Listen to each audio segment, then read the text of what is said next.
Ошондо Шинго менен эмне кылабыз?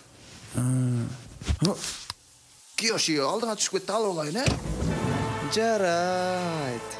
Жарайт дейби? Гакуто ушунчалык жакшы кылат бекен? Ай, дос, баары жакшыбы?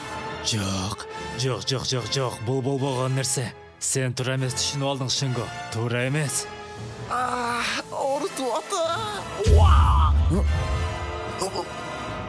Ой жок, ал биздин сүйлөшүүлөрүбүздү угуп калдыбы? Атаңды көрө. Эми алар мени алаңдап карап жатышат азыр. О, Шинго дос, кени биз менен бирге жуун. Ал жакта көпкө турбай бери кир. Уялба. Биз сени белеңди жакшылап жашып беребиз. Жок, кереги жок. Эмнеге жок? Келеми. Сен өзүң айтып жатпадың беле? Үчөө зор көңүл ачалы деп Шинго дос ке. Мен бул маниде айткан эмесмин, кечиргиле. Күнөөмдү кабыл алам. Кош калгыла. Токто, Шинго. Шинго.